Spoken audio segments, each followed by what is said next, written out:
পুলিশের পোশাক পরে সামনাসামনি গুলি করছিল। আমি মনে করছিলাম যে হয়তো এগুলা গুলি পায়ের দিকে করে, আসলে চোখের দিকে যে গুলি করবে সেটা আমি জানছিলাম না।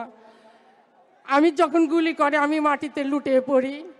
আমাকে ওখানে নেওয়ার মতন পরিস্থিতি ছিল না, 3 ঘন্টা আমাকে অবরোধ করে রাখে। তারপর ওখান থেকে যখন আমাকে নর্থ বেঙ্গলে নিয়ে যায়, নর্থ বেঙ্গলের ডাক্তাররা আমাকে ঢাকায় রেফার করে।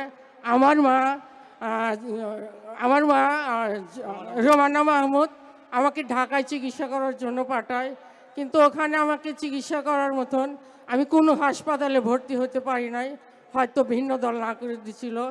পরে যাই হোক, কায়েস ভাইয়ের টুকু ভাই আমাকে ওখানে ভর্তি করছে। পরে কৃষিবিদ মিঠুন ভাই, আমাদের ডক্টর আমানুল্লাহ স্যার আমাকে অত্যন্ত আদরের সাথে অত্যন্ত দক্ষতা মতো আমাকে চিকিৎসা করে। তারপরে আমাকে ওখানকার ডাক্তার আমাকে অন্ধ ঘোষণা করে।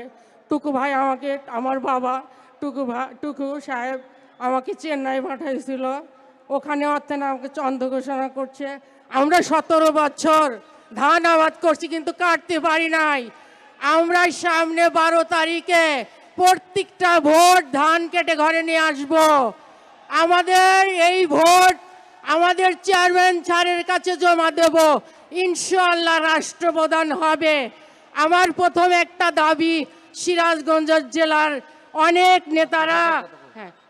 নেতারা বেকার আছে, রাষ্ট্রপ্রধান হয়ে এখানে আগে কাজ ধরবে, শিল্প এখানকার কাজ আগে ধরবে।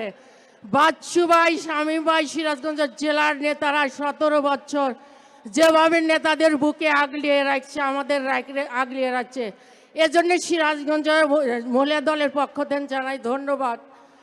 আমার টুকু ভাইকে ধানের শীষে ভোট দিবেন, শুধু টুকু ভাইকে না, সারা বাংলাদেশে 300 আসনকে ধানের শীষে ভোট দিয়ে সব প্রার্থীকে বিজয় ঘোষণা করবেন। আমি আল্লাহর কাছে বলি, হে আল্লাহ, আমার 5 মিনিটের জন্য চোখের আলো ফেরত দাও। আমার চেয়ারম্যান স্যারকে দেখবো, ডক্টর জোবাইদুর রহমানকে দেখবো। হে আল্লাহ, 5 মিনিট তোমার জন্য আমি আমার এখন দৃষ্টি ফেরত চাচ্ছি আল্লাহ, 5 মিনিট দৃষ্টি ফেরত চাচ্ছি আল্লাহ। বাচ্চু ভাইকে ধন্যবাদ জানাই।